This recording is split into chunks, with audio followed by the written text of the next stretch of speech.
시청자 여러분 안녕하십니까. 지금부터 저렇게는 안보정론을 시작하겠습니다. 자, 이번 시간에는 말이죠. 우선 이 김건희 여사와 관련된 용산의 반응을 좀 말씀을 드리도록 하겠고요. 그 다음에 이제 북한의 이 오물풍선이 계속해서 지금 내려오고 있습니다. 그래서 합참에서 말이죠. 문자를 보내고 있고 관련 지자체에서도 문자를 보내고 있어요. 자, 여기에 대해서는 이제 우리가 이제 확성기로 대응을 하고 있는데 이거 확성기를만 대응할 게 아니라 그야말로 강경하게 대응할 필요가 있지 않나 이런 생각이 들어요. 예. 그래서 이 관련 동향을 여러분께 자세하게 말씀을 드리도록 하겠습니다. 그 다음에 하나는요, 여러분들 잘 아시다시피 지금 이제 오늘하고 내일은요, ARS 여론조사가 지금 진행이 되고 있어요. 예. 자, 그래서 어제 보파일 투표를 못했던 분들은 ARS 투표를 꼭 해주시고 일반 국민을 대상으로 해서 여론조사도 이루어지고 있습니다. 자, 그러다 보니까 지금 이제 우리 이 대권 대표 이 후보들이 지금 여러 가지 입장을 내놓고 있는데요. 자, 오늘은요 이 김민전 지금 의원이 아주 작심하고 한동훈이를 비판하고 있습니다. 자, 그래서 이제 배승희 TV에서 아주 집중적으로 비판하고 있는 내용인데요.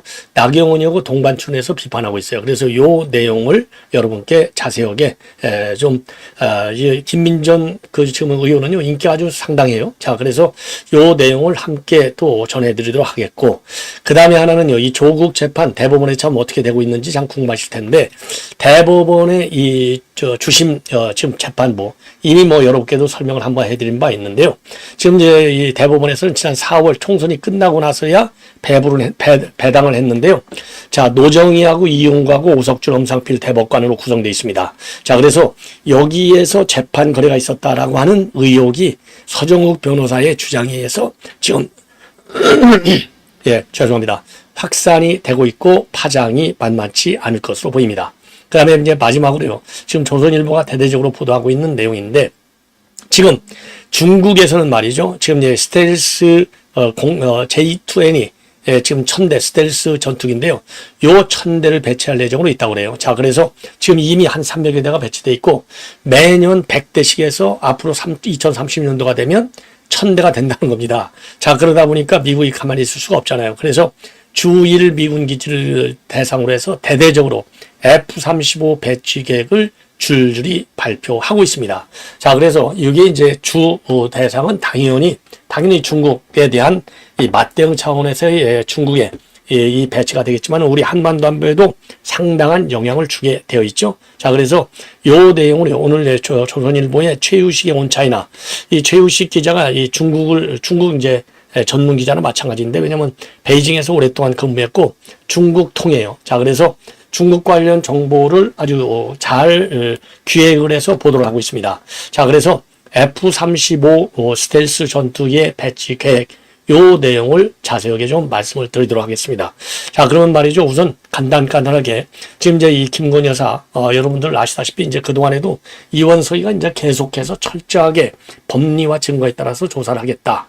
자, 그리고 이제 전담 수사팀까지 꾸며서 난리를 치는 바람에 그래서 이제 이게 한동훈, 이원석, 송경호 이 세 명의 트리오가 이 김 여사를 잡으려고 한다. 그리고 이 윤석열 대통령을 잡으려고 한다.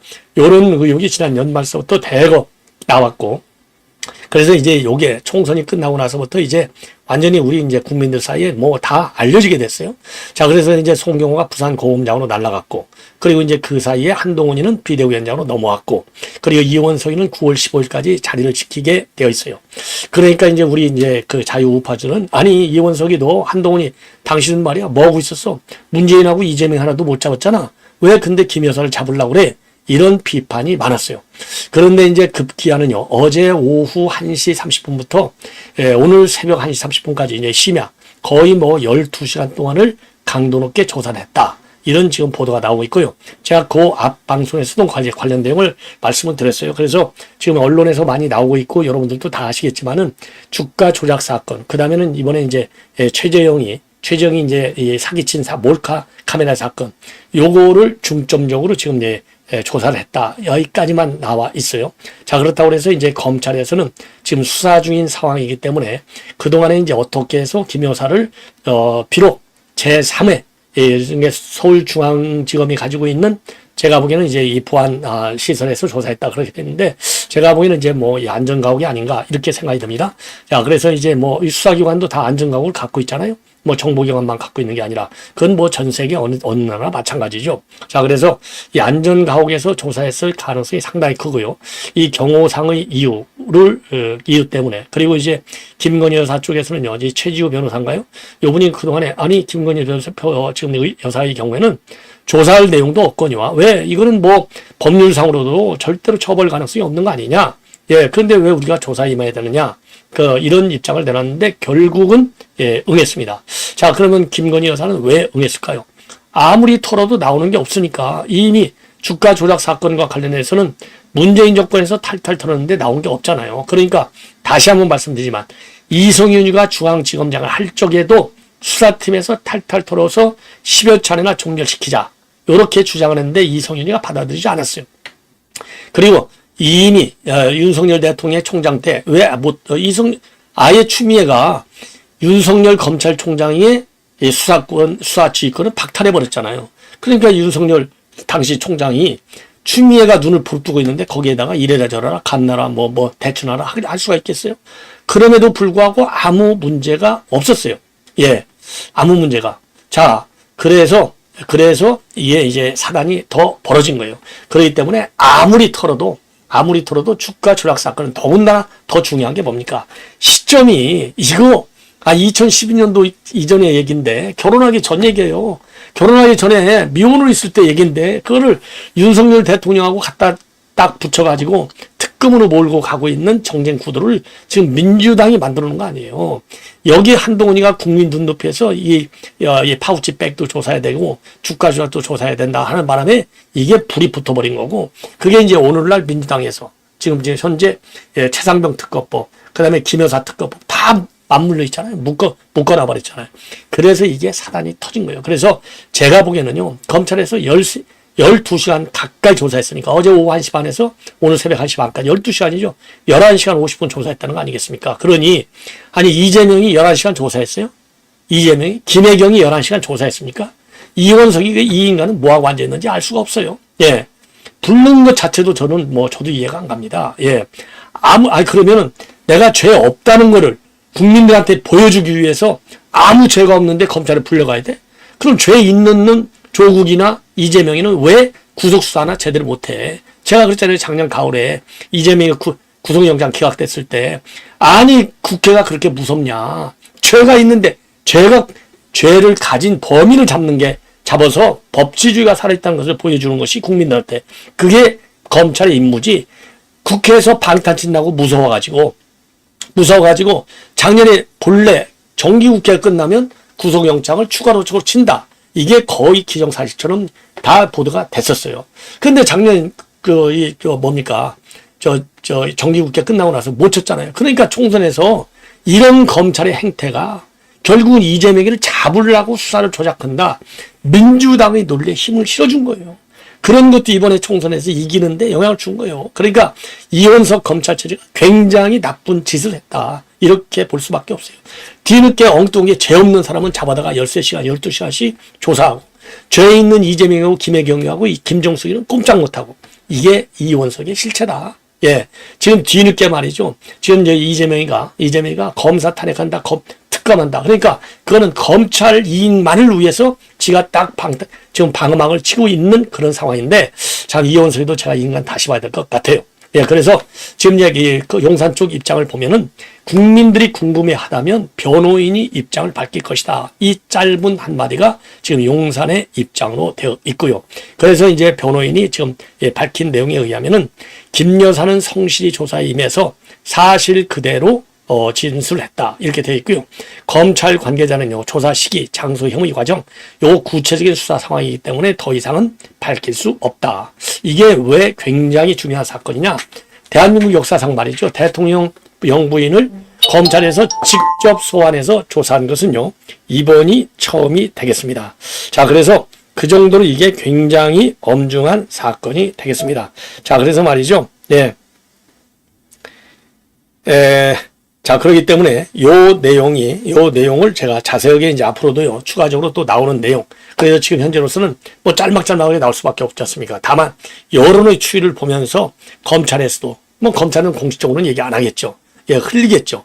그러고 이제 대통령실에서도 이제 뭐 적절하게, 예, 지금 이제 대통령실이라기보다는 김건희 여사의 변호인을 통해서 적절한 수위에서 이 여론의 추이를 보면서 이제 입장을 내놓을 텐데, 저의 입장은 그렇습니다. 처녀 때 있었던 일이고, 그 다음에 이성윤이가, 문재인이가, 그리고 추미애가 윤석열 대통령을 갖다가 식물총장으로 만들면서까지 난리를 쳤는데, 그때 못 찾아놓은 것을 갖다가 지금 이원석이가 뒤늦게 뒤지는 13시간, 12시간이나 조사하는 이유가 도대체 정치적인 이유 말고는 뭐가 있느냐? 그리고 김혜경이, 김정숙이는 그럼 뭐 할래? 그럼 바로바로 소환해야 될 거 아니에요. 만약에 김혜경이고 김정숙이 소환하네? 그러면 이원석의 관계 뭡니까? 공정성, 정치적인 중립성, 법리와 증거만 갖고 수사한다. 이 말이 허언인 거나 마찬가지가 되는 것이다. 엄중한 시험대에 지금 검찰이 올라와 있어요. 자, 이거를 이제 말씀을 드렸고, 그 다음에는요, 지금 이제 이 좀 오물풍선과 관련해서 지금 여러분들도 전부 다 아실 거예요. 문자가 계속 뜨니까. 자, 그래서 말이죠. 오늘 풍향이 서풍이기 때문에 이 오물풍선은요, 경기 북부 지역을 중심으로 해서 이동 중에 있다. 그래서 전에 마찬가지로 이제 매뉴얼이 뭐냐. 적재물 낙하에 주의해달라. 그리고 떨어진 풍선은 직접 만들지 말고 관계 당국, 즉 군부대나 경찰에 신고해달라. 자, 그래서 지금 우리 군에서는요, 이 확성기 방송, 오물풍선이 내려오지 않을 때까지 계속 확성기 방송을 한다. 그래서 지난번에는 한 2천여 개가 떨어져서요, 재산상의 피해가 한 2,500만 원 정도가 나왔다. 이렇게 되어 있고, 이번에는요, 한 200여 개를 띄웠는데 그 중에 40여 개만 띄워졌고요. 내용물은 종이류, 그러니까 지난번에 분변 같은 거 들어갔는데 이런 더러운 것은 안 들어갔다. 그래서 좀 도발 수위가 좀 낮아졌다. 이렇게 보도가 나오고 있어요.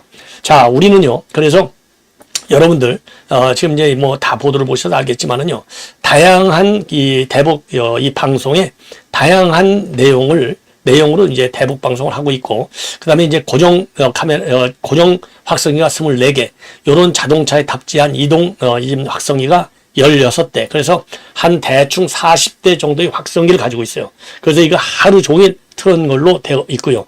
트는 내용에 따르면은 지금 이제 2.19 북한 잠사를 비롯해서 탈북 외교관들의 스토리, 그야말로 이제 꽃제비다. 지금 북한 외교관들은 이런 얘기까지 전부 다 풀어놓고 있습니다. 자, 그 다음에 이제 지뢰 매설 작업 중에 북한군이 이제 그 사상자 발생했지 않습니까? 최근에 요것도 전부 공개하고 있어요. 자, 그래서 탈출을 촉구하는, 자극하는, 그러면서 말이죠. 도대체 이런 노예 생활이 이제 얼마나 어려우냐? 그래서 지옥 같은 노예 삶에서 탈출하라. 그러면서 말이죠. 장윤정의 올레.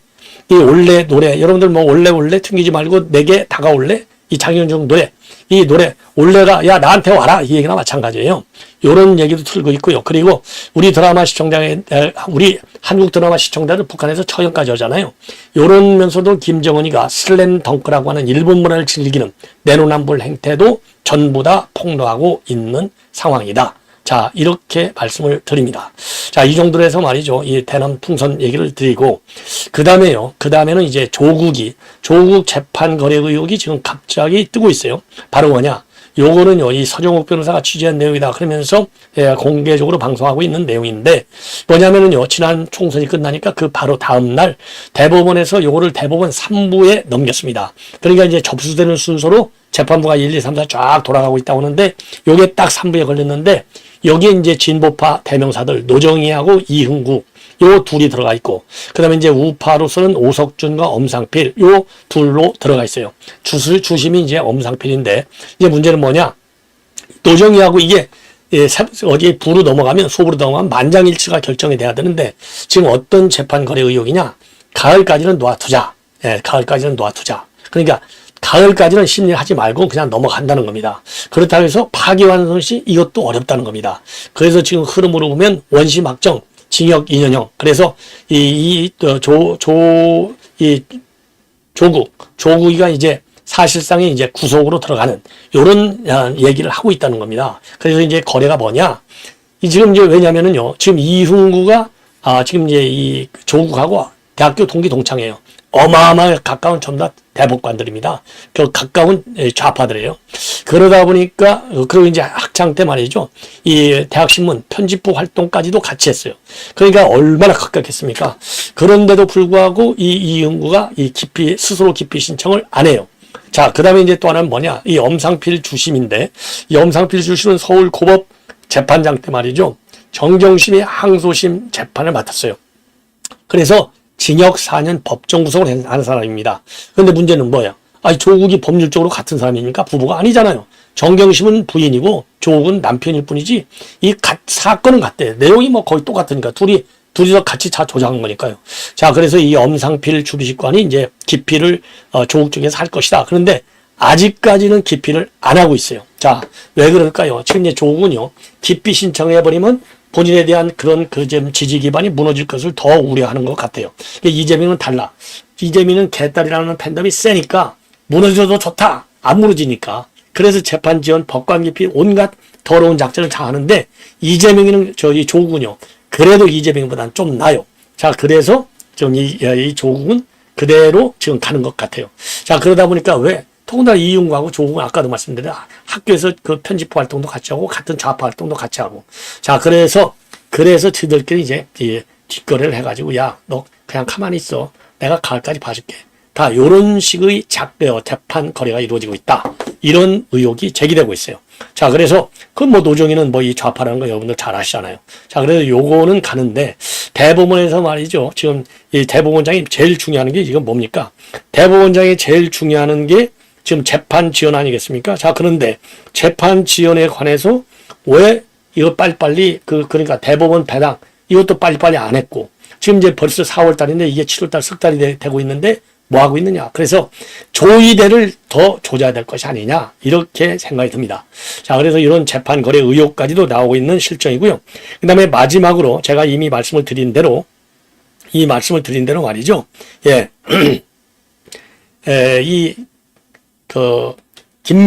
김민전 의원이 지금 이제 한동훈을 직격하고 있는 방송이 지금 나왔어요. 자, 그래서 요 내용을 좀 자세하게 말씀을 드리겠는데, 자, 그러면은요, 아침에 이제 이 김민전 의원이 내는 이 한동훈이 내가 겪어보니까, 그러니까 이제 출마의 변, 그리고 이제 지금 대선 과정, 이제 대표 선거 과정에서 보니까 이게 지금 준비가 안 된 선수인 것 같다. 자, 이런 취지로 아주 비판을 하고 있어요. 상당히 논리적으로 비판을 잘하고 있네요. 자, 그래서 김민전 의원의 이런 발언 내용을 여러분께 조금 제가 자세하게 한번 제가 뭐 요약해서 말씀드리기보다도 여러분들께서 직접 들어보시면 더 낫지 않을까. 예, 이렇게 생각이 듭니다. 자, 특검법에 대한 입장이었어요. 얘기 좀 해보세요. 그래서 예. 특검법에 대해서 중립적인 기관을 통해서 임명하자. 처음에는 이제 대법원에서 임명하자. 뭐 이런 얘기를 하길래 아니 왜 이분이 원내대표가 해야 될 원내 전략을 제1의 정책인 것처럼 얘기할까? 이건 말 안 되지 않냐 하는 생각을 첫 번째는 했고요. 두 번째는 아니 이 민주당을 모르시는 게 아니고 민주당을 한번 판이 깔리면 순간적으로 허위 사실을 공포해서 선전선동을 통해서 이 부풀리는 국민을 오도하는 데는 아주 탁월한 능력이 있는 거 아니겠습니까? 광우병이나 뭐 3회 방사선에서부터 시작해서 뭐 그런데 이걸 판을 깔자라고 얘기하는 것도 저는 참 이해하기가 어려웠다라는 얘기를 들을 수가 있는데요.